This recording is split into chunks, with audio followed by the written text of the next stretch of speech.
Ever wonder why Outlook still feels slower than it should, or why Word insists on making you repeat the same edits over and over? Most of us just work around those frustrations. But now imagine Copilot actually anticipating your intent before you even finish typing. GPT-5 isn't just faster, it changes what Copilot understands about your workflow.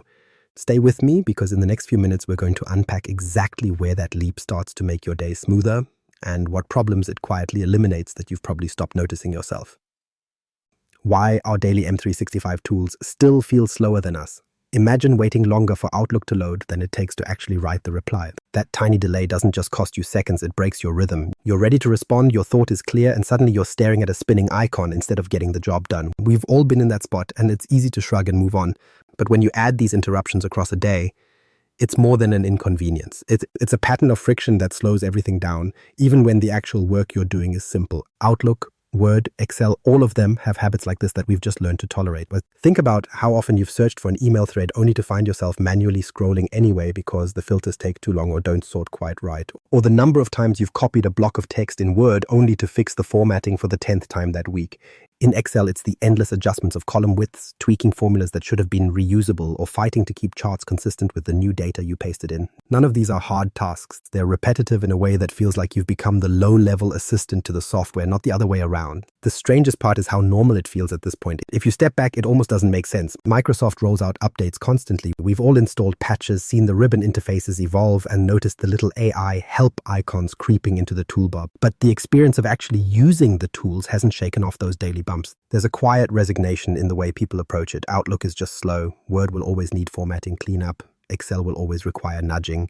We plan for it in the same way we plan for traffic during a commute. I know someone who manages quarterly reporting for their team.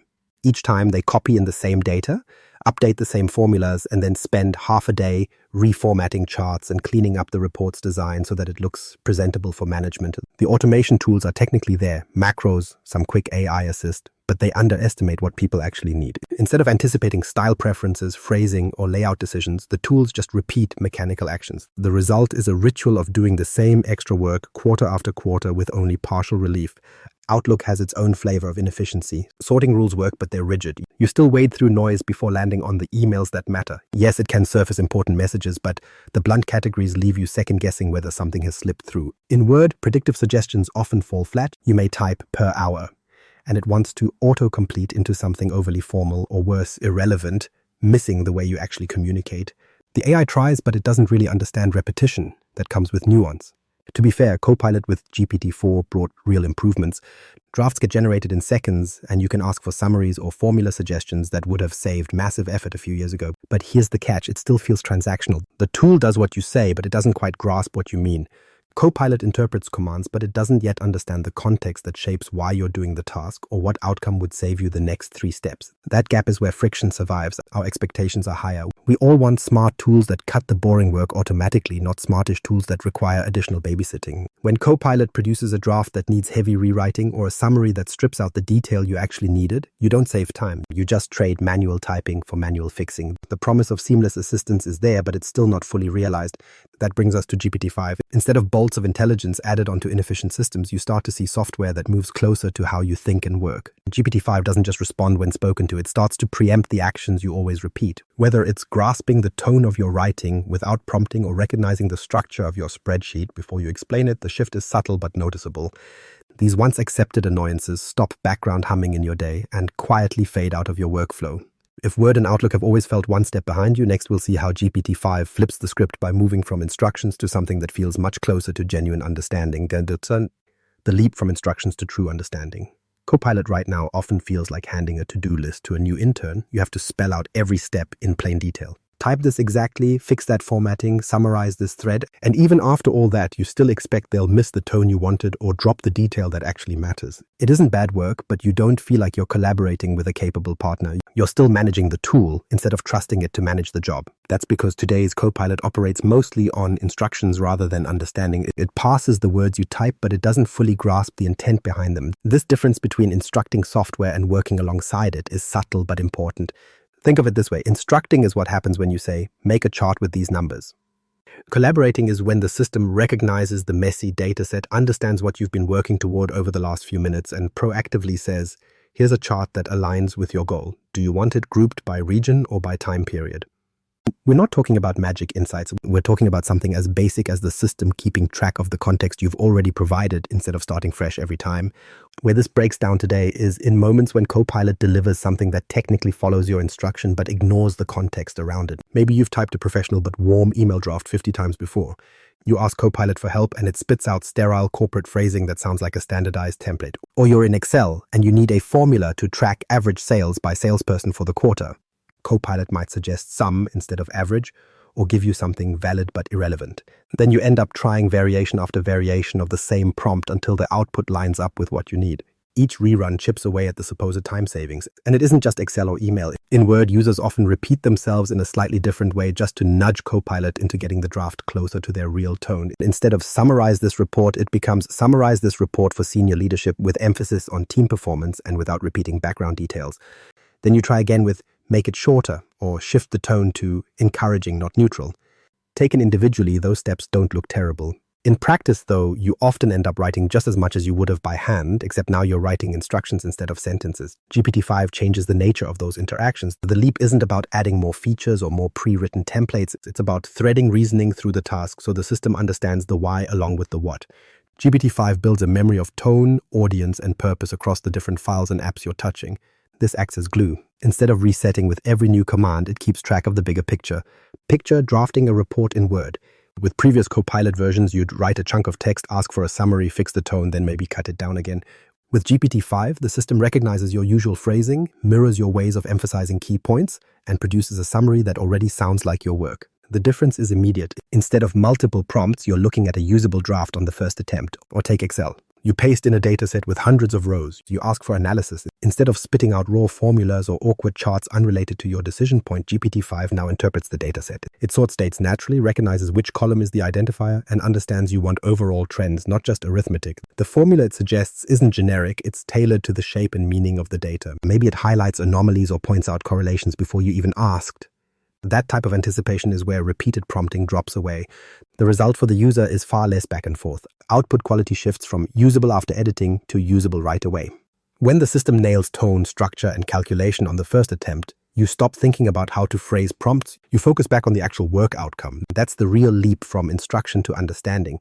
And it sets the stage for the next big question. Usually when something gets smarter, it also gets slower. But with GPT-5 and Copilot, the surprise is that it manages to be both sharper and faster at the same time. Speed you can actually feel in daily workflows. Nothing kills your flow, like asking Copilot for a draft while the clock is running down before a meeting. You're focused, idea lined up, and instead of seeing text take shape, you're staring at dots on the screen moving back and forth. Waiting even half a minute feels much longer when you're under pressure. That moment is when AI shifts from being a helpful assistant to a frustrating delay. For tools that promise speed, lag is the number one way they can lose trust. GPT-5 changes that calculation by taking on the issue of responsiveness and making results show up closer to the pace you work at naturally. Humans are surprisingly sensitive to delay. There's research showing we start to notice lag if it takes longer than about a second. Below that, it feels almost immediate. Cross that boundary, though, and it interrupts the way you think. And that's why even small pauses in Copilot can derail you. You were in typing mode, adding ideas to a draft, and then you're forced out of the writing process because you have nothing to interact with. That mental reset isn't just annoying, it makes you less willing to rely on the tool when the stakes are high. Earlier Copilot versions had the intelligence, but not always the pace. They could give strong insights, but you paid for them with frequent waits. You might ask for a summary of a document, and instead of staying immersed, you'd shift into idle mode while the animation ran. Once or twice is acceptable, but in a workday full of repeat asks, the waiting screens added up. In the background, you knew you could Google something faster or skim by hand if you had to. The trade-off undercut the value. There's a perfect example in Outlook searches. Say you're presented with a massive project thread from 3 weeks ago. You need that one email where a decision was made. Copilot is supposed to pull the thread highlights, but you find yourself staring at the wheel. Sometimes it really is faster to open another tab, type a keyword into a search engine, and dig through the cached data yourself. The irony is obvious. The smart digital assistant sometimes required more patience than just switching tools. It felt like extra weight on the process instead of relief. With GPT-5, Microsoft's focus has been on shrinking those gaps to the point you barely notice them. The work behind the scenes involves optimizations in both the model and how it integrates into M365 apps. To you, it shows up as results that appear at a speed not far from human typing. Instead of blank pauses, you see text roll out nearly in real time. The impact is subtle until you realize you've stopped thinking about waiting altogether. In practice, you issue the request and your focus stays intact because the system's timing tracks your own. Microsoft points to measurable improvements here. GPT-5 isn't just a bigger model, it's tuned for reduced retrieves and faster response times. Each query goes through fewer cycles to generate a relevant answer. That means fewer moments where you restate or reprompt to get something usable. The cumulative savings add up quickly, especially when your workload involves dozens of quick interactions rather than one big request. Think about Excel pivot tables. Before, you might spend 5 minutes trying different instructions, waiting each round for Copilot to respond. Sometimes what you got back wasn't quite aligned and needed another attempt. With GPT-5, you can ask for sales grouped by region and get chart-ready insights in under a few seconds. No iteration, no stepping away from the task, no wasted motion. The speed isn't only about clock time, it's about preserving the momentum you had before you called on Copilot. That change produces a different emotional response. Instead of feeling like you've placed an order at a slow-moving kiosk, you feel as though the tool is catching pace with you. Relief comes from not having to second-guess whether it will stall out when you most need efficiency. Trust is rebuilt in the moment you notice you aren't waiting around anymore. Once the system stops delaying you, it restores the natural rhythm of how you already think and work. GPT-5 doesn't just improve usability, it changes how confident you feel, letting it into more moments of your day. Now, speed is only part of the story. Productivity isn't just about how fast information gets delivered, but how much unnecessary input you never had to look at in the first place. And nowhere is that problem more obvious than the inbox. So let's look at how GPT-5 tackles the one chore nearly everyone dreads: email overload. The quiet fix to email overload in Outlook. Outlook inboxes look like a digital landfill, but what if half of that clutter disappeared before you saw it? For years, most of us have just accepted that each morning brings another pile of updates, notifications, and low-value noise. You scan through recurring status reports that say little more than "no change this week." You get pinged by system notifications for tools you don't even use every day. Then sprinkle in those endless follow-up reminders, soft nudges that fill space but don't demand action. Add them together and your inbox becomes less about communication and more about sifting. The absurd part is how much time disappears not into answering important emails but simply judging which ones deserve your attention. Today, Copilot already helps in small ways. It can summarize long threads, it can surface key points. But even here, the friction remains. You're still left to decide which summary matters and which thread can be ignored outright. Nothing has been removed, it's only reorganized. That means the burden of triage hasn't gone away. It's just been dressed up in shorter text. For anyone responsible for leadership roles, the difference is minor. They still open summaries, skim sentences, and mark the mail as done before moving to the next message. It feels like progress, but it doesn't eliminate the underlying effort. Take the case of a manager who is copied on everything. Every update, every check-in, every micro-decision in their department lands in their inbox. Copilot can condense those chains, yes, but the manager still feels forced to at least skim. Why? Because there's always that chance an important decision is buried halfway in. So even with summaries, the time cost remains. That reflexive skimming consumes hours every week. It's the digital version of being handed stacks of paper and told, "Don't worry, the highlights are yellow." The highlighting doesn't stop you from leafing through all the pages. Here's where GPT-5 shifts the ground. Instead of passively repackaging messages, it uses intent recognition to figure out which mail actually matters to you. That means your inbox no longer shows you everything. You begin seeing only the small set of messages you're statistically likely to act on, while the rest get tucked into background folders you don't have to check in real time. Suddenly, half of that landfill really does vanish before it disrupts your focus. The system isn't just aware of words in the subject line, it understands patterns in your behavior, what you reply to, what you ignore, and what you forward. The examples make it real. Say an approval request lands in your inbox. GPT-5 can prepare the response in your tone, ready with the same style you've used the last 10 times. Instead of rephrasing approved, thanks, or go ahead again and again, the draft is already in place, waiting for a single click to send. Or think of cascading email threads. A quick technical escalation from your team gets separated from a casual "thanks for the update" reply. GPT-5 sorts which needs your direct input versus which can be acknowledged automatically. The routine acknowledgements stop being your problem. What you notice most is the reduction in repetitive labor. Copilot with earlier models helped generate drafts, but you still had to customize them often. GPT-5 starts anticipating content. If you've sent shift approvals in a certain polite style with a one-line response, the system mirrors that. Instead of opening each request, you can clear a batch all at once because the work of phrasing has already been handled. When the inbox builds up with predictable asks, the tool scales your responses without breaking rhythm. The bigger gain shows up in meeting prep. Instead of digging through 20 back and forth messages to catch the history of a project, GPT-5 collapses the entire exchange into a brief tailored for your next meeting. It knows the difference between numbers you need to quote and background chatter you'd skim past. So when you enter the call, you're not fumbling through your inbox trying to reconstruct who said what. You walk in with the essential points surfaced and ready. And that's the payoff. Outlook begins shifting from inbox first to action first. You stop spending energy on management of mail and start focusing directly on decisions. GPT-5 essentially restores time by intercepting the input that would otherwise eat your attention. What used to be hours of sorting turns into moments of action, and the fatigue that comes with endless triage begins to lift. Finally, this transformation isn't limited to text-heavy apps. In fact, the leap in context and intelligence becomes even clearer when you see what GPT-5 does across data and slides. That's where Outlook's quiet fix meets Excel's numbers and PowerPoint's stories. From data crunching to story crafting with GPT-5, you can have the right numbers lined up in Excel, broken down by region, product line, and quarter, and still be stuck staring at a blank PowerPoint when it's time to present. The numbers themselves don't tell a story, at least not in the way executives or stakeholders expect to hear them. They want a narrative that connects results to goals, explains patterns, and points toward action. That's where most people lose momentum. The raw data is correct, but the job of shaping it into a message is left to you. And in the rush of a deadline, that can feel like two different projects, analyzing the data, then rewriting it to make sense on slides. Picture this, it's Thursday afternoon, and you've got a meeting first thing Friday morning. The spreadsheet is ready. Hours of work have gone into cleaning the data, building formulas, and crunching totals. But the PowerPoint deck is still a skeleton waiting for charts, bullet points, and the flow that ties everything together. This is the moment where current Copilot can give you a head start. It generates a few graphs, maybe drafts a couple of slides. But what you get back often looks generic, like something a trainee analyst would throw together before understanding the audience. The numbers are right, but the slides don't hit the point you'll actually need to emphasize, and you end up rebuilding large portions by hand anyway. That's the weakness people have run into with GPT-4 inside Copilot. The outputs, while technically accurate, often miss the mark of what leaders really want to see. For example, suppose you ask Copilot to show average sales growth by quarter. It obliges with neat formulas, maybe even a simple chart. But your VP isn't asking for growth overall. They care about where momentum is dropping off, which regions are pulling ahead, and how current figures line up with targets.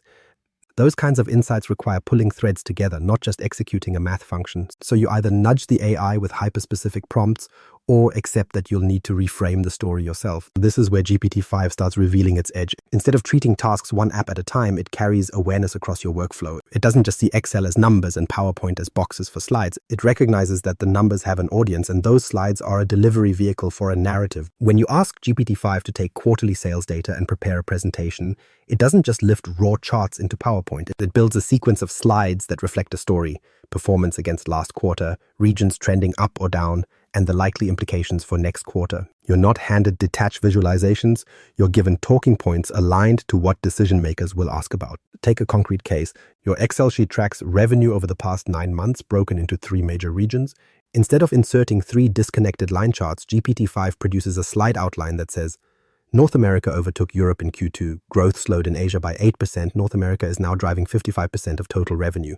The talking points are placed beside the chart, not merely listing numbers but suggesting emphasis. It means the AI has understood which trends stand out, rather than leaving you to manually identify them later. The time savings show up not just in creating slides faster, but in reducing the mental scrambling before you present. You spend fewer minutes adjusting formulas and charts, and more minutes deciding strategy. If the deck is already structured with meaningful context, you can walk into the meeting ready to guide action, rather than defending why the slide titles don't match leadership priorities.